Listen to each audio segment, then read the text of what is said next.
It's just the normal noises in here.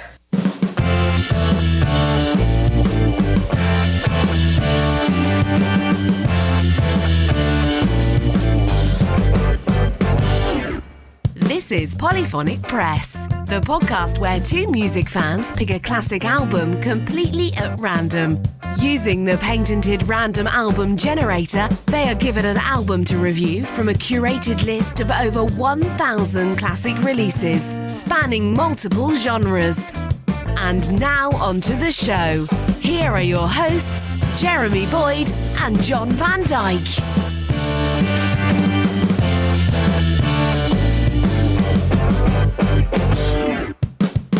Hey, welcome to Polyphonic Press. I'm Jeremy Boyd. I'm John Van Dyke.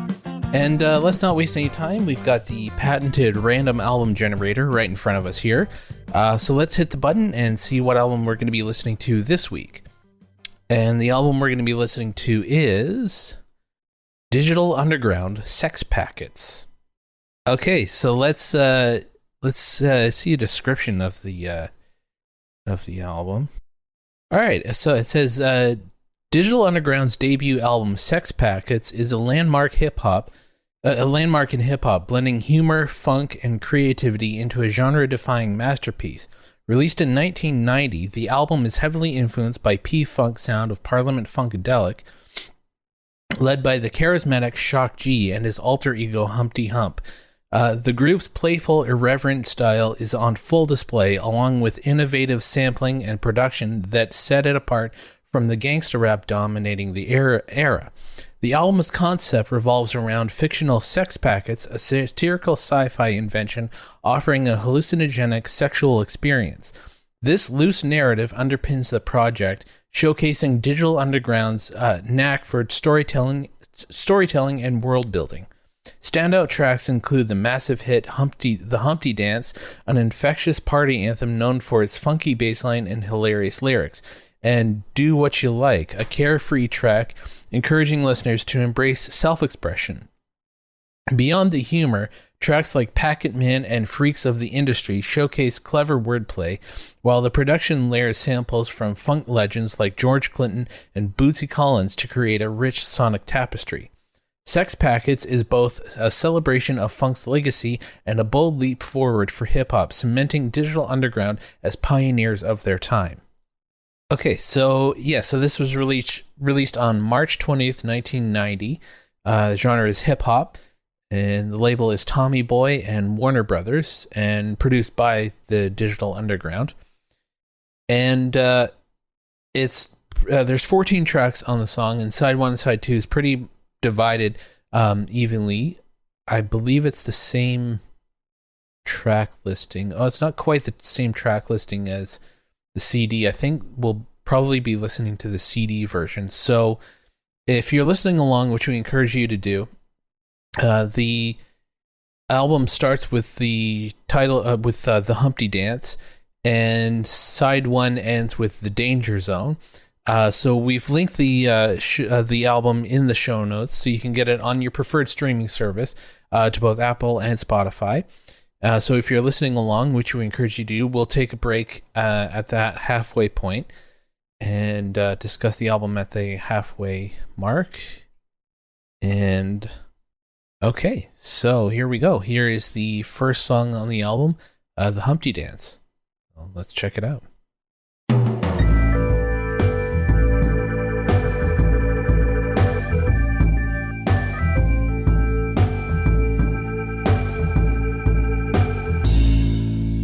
Okay, and ending side 1 with the Danger Zone. This is interesting. Mm-hmm. I'm finding some of the songs are dragging on a little too much. Yeah, I did notice that. I mean, I'm not sure if I'm enjoying it sometimes. Sometimes I think it's actually a lot of fun, and other times I think it's kind of dumb. I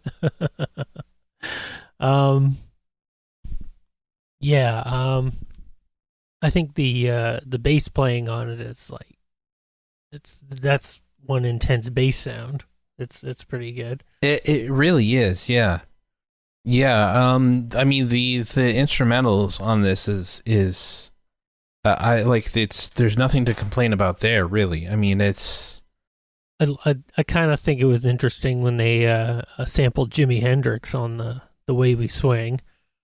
It was basically that was the main sample throughout the song was from the Band of Gypsies album, which I recognize. I've got that. So yeah, I did notice that as well. Yeah, there's some really good the like the beats are good and yeah, the like mixing like the funk and jazz elements and just sort of blending everything together. I mean, it's all working really well. And yeah, some of the lyrics are kind of dumb. I think there's a reason for that, and we'll get into that when I talk about some of the facts that I found about the album. But yeah, my main thing is like the songs are just dragging on too long. I kept thinking, okay, and there was, I think, I don't remember what song it was. Might have been Gutfest '89, where I thought, okay, this is where the song is going to end, and it went on for another minute, and there was another verse. I'm like, okay, I don't know if this is necessary. Like, it wasn't bad. Like, it's not bad. It's just, it just could be trimmed down a little bit. It's like, this could be, and it's not like the song is really going anywhere in those extended sort of, it's the same sort of beat, it's the same loop over and over. So it's not really. I'm wondering if that's for club use. It could be. It very well could be, but usually if they would have like a club remix for it, and that would be the club version. That would have the longer sort of instrumental breaks and things like that. So yeah, I don't know if it's not bad. I'm not saying it's bad music or anything like that. It's just like, okay, this is kind of going on too long. Like, okay, I get it. I get what you're doing. Yeah, cool. Like it. I'm on board. Everything's cool. I just let's move on to the next one. Like if you're going to do that, if you're just going to keep repeating it, let's move on to the next one. If you're not going to go, I don't mind a long song, but if it's not going to go anywhere, put some more dynamics in it. Yeah, I agree. Putting, I guess it's just not the genre for that, but then it's not the genre for really long songs then, I guess. So, because it's just, I don't know, because yeah, you would want something to sort of mix it up or break it up somehow. And I'm not sure how they do it. But well, I mean, they needed to do it. Well, I mean, they could. Really, what they could do is just sort of maybe drop some instruments out and like maybe have just a drum break for a couple of bars and then build it back up, or maybe throw in some new samples there, change the whole thing altogether, bring it back to the original. Like, there are some things they can do within there to make it a little more interesting.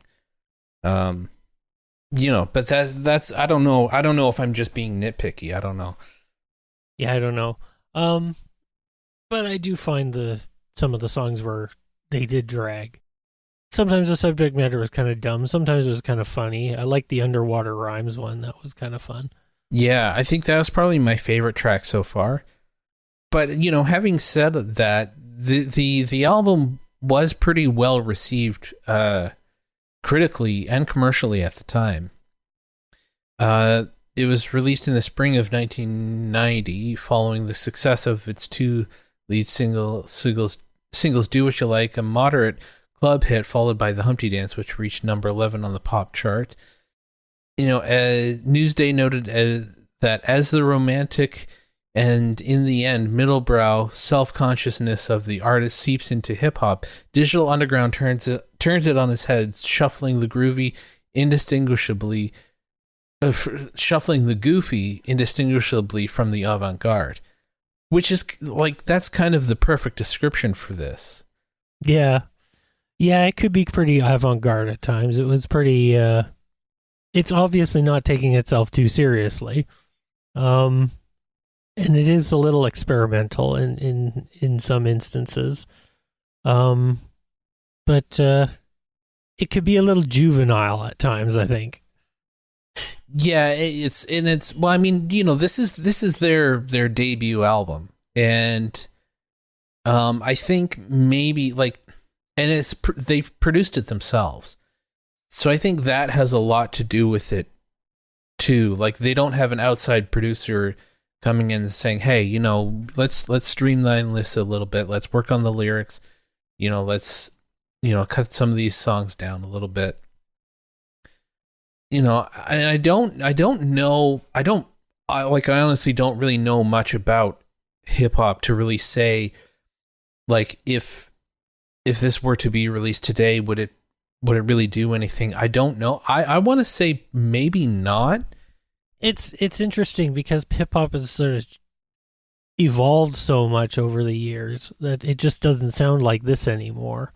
Like even like a hip hop could really use a retro movement, I think. In fact, I think it's kind of gasping for one, at least to my ears anyway, because a lot of it just seems very flat to me and really needs something to revive it. Yeah, I know what you mean. I do. Actually going in the direction that this was going in, or say what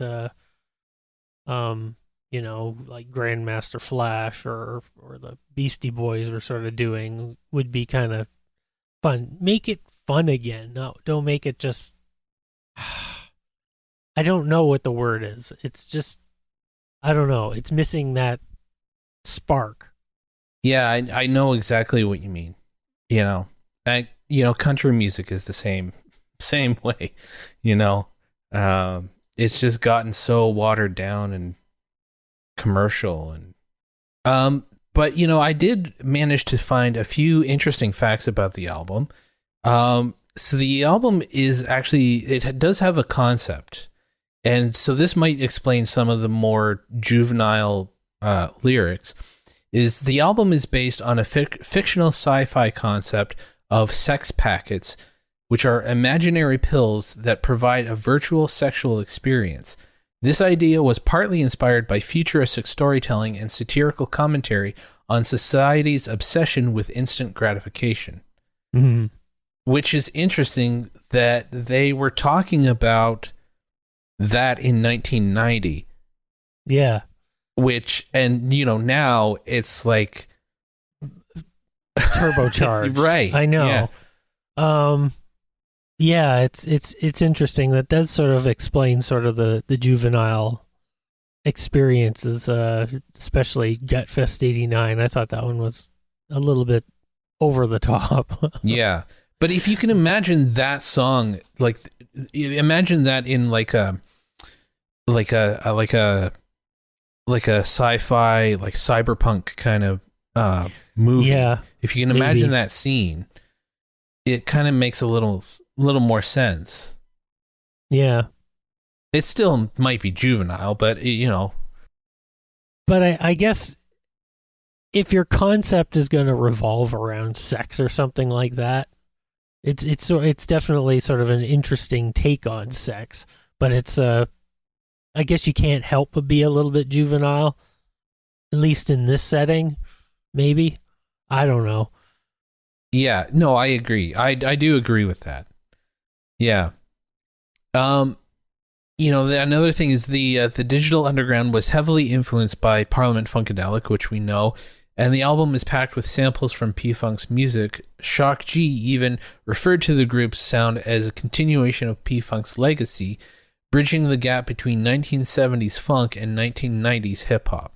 Which, yeah, I mean, as much as I was complaining about the songs being too long, it really is funky, and it really sort of, like, when funk kind of went away in the early 80s, this kind of brought it back, and it's sort of like, if it had continued, it did continue, but it wasn't popular. Well, it's sort of, yeah, it's true. I've actually found little snippets here and there of funk from the 80s, and in fact it gets like sampled all the time in like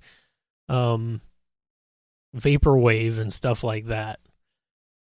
I would say that Prince sort of continued funk into the 80s. Prince did, but even thinking about like people like Grandmaster Flash and other rap and hip hop artists of the time is sort of what the continuation of funk really was. And Prince was kind of in that too. He wasn't really what you would call rap or hip hop, but he definitely used elements of it. But yeah, there was stuff that was I would call straight funk, and it was very funky, and it was almost like a pop structure sort of thing, more so than say what Prince was doing. If you like do a deep dive on try to figure out where samples and vaporwave come from, you'll come up with a lot of interesting things. So another one is the Humpty Dance. One of the album's standout tracks became a massive hit, peaking at number 11 on the Billboard Hot 100 and earning the platinum certification. Its funky bassline has been sampled in over 100 other songs, making it one of the most influential tracks in hip-hop history. Kind of cool. Shock. I've never heard it before. No, neither had I. Shock G performed as both himself and his alter ego Humpty Hump on the album.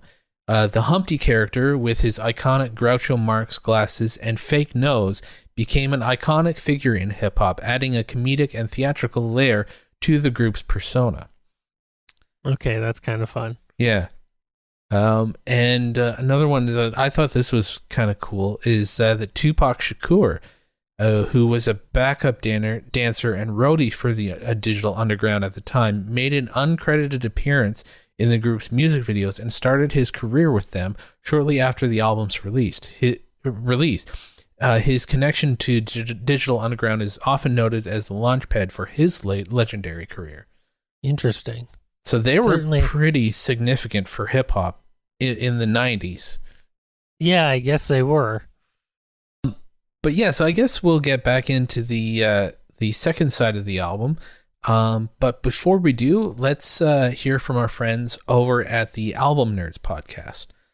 So Drop the needle on the Album Nerds podcast. It's just the Album Nerds. It's just Album Nerds. Join Andy, Don, and Dude each week as they discuss albums from themes chosen by the Wheel of Musical Discovery. Heavy metal guitar virtuoso. Double albums. On TV raps. Punk rock. The top 10 albums of 1986. Uncover hidden gems, revisit classics, and hear fresh takes on your favorite records. Exile on Main Street. Some of what country music can do best is that storytelling. This is a messy album for sure. I just want to hear Floyd in everything, I think. Born in the USA. And it sounds great overall as an album. I'm just not moved by it. The Album Nerds podcast. Three guys talking music. This is what we call freestyling. Yes. That's what we call freestyle. No one else would call it that.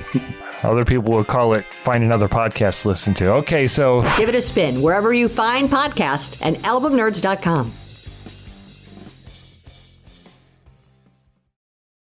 We'll now take a few seconds before we begin side 2. Thank you. Here's side 2. all right, and ending the album with Packet Reprise. Yeah, this is it's the second half was interesting, a little more interesting than the first half, I think. Yeah, I think I agree. Although I think the first half had a couple of the better songs, but the second half had the concept album part.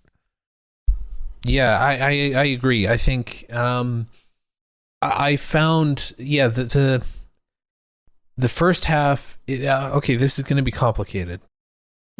That's okay.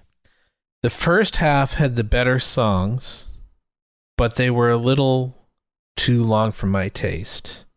But the second half was more interesting because I was finding myself getting drawn into the story or the concept of the album, if that makes sense. Yes. Yeah. Yes, it does.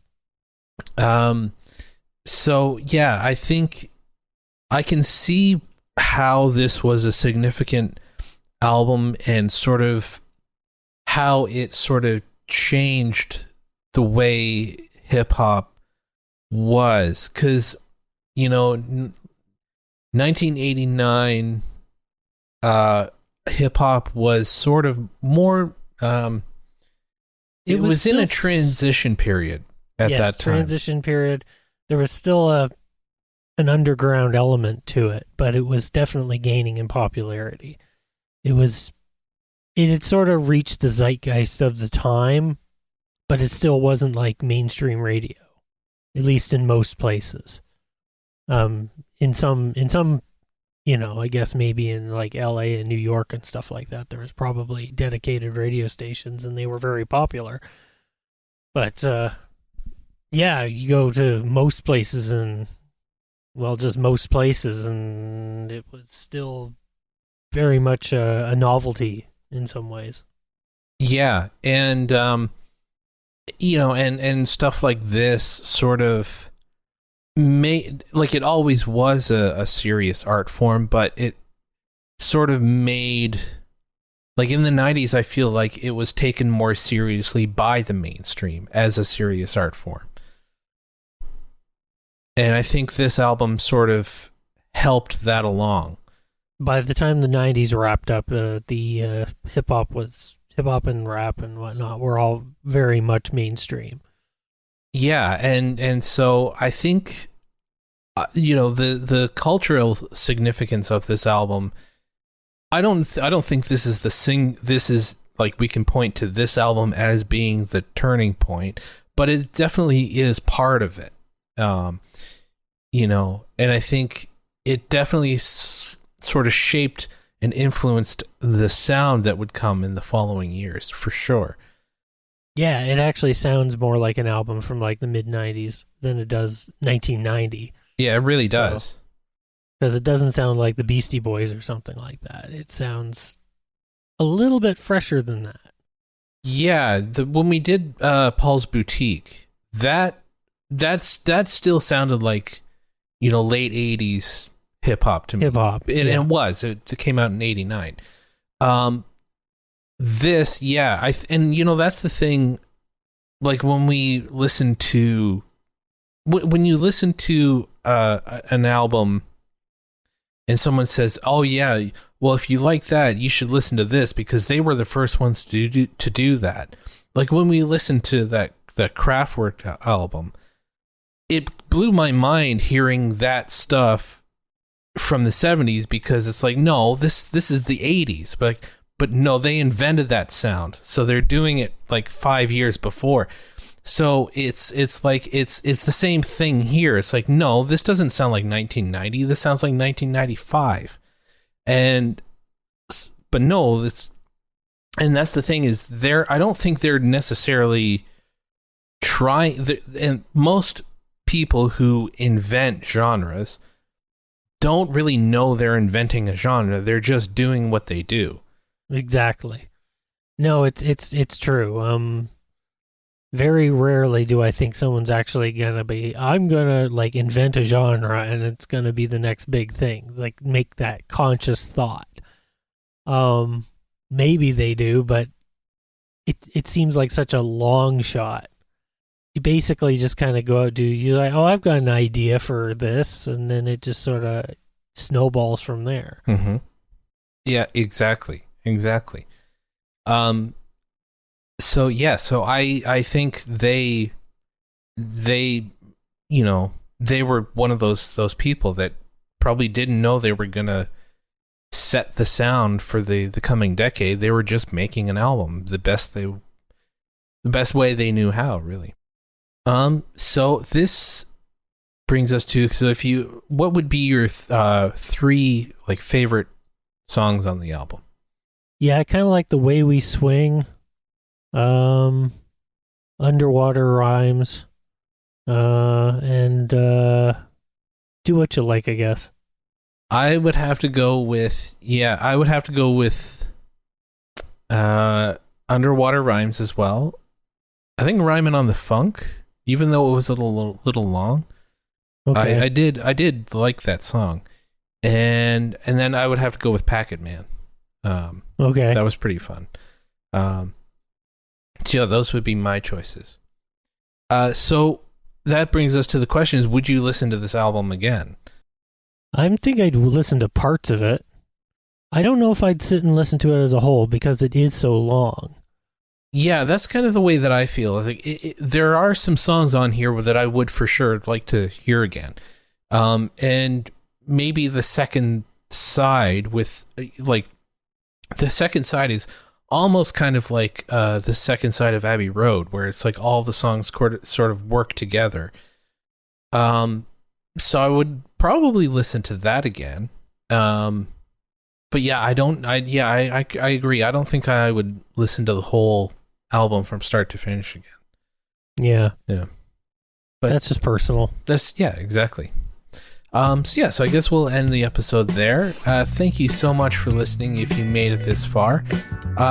Be sure to subscribe so you don't miss any of these episodes, and leave a rating and review because it really helps out the show and helps us grow. And if you feel inclined, you want to help out the show, you can go to our Patreon. Go to patreon.com/polyphonicpress. You can get lots of cool stuff there. Like you can get these episodes the day before they go live. And you can also visit the website. Go to polyphonicpress.com. You can get different updates, and you can listen to the back catalog of all the episodes that we've done. And I think that pretty much does it. I'm Jeremy Boyd. I'm John Van Dyke. Take it easy.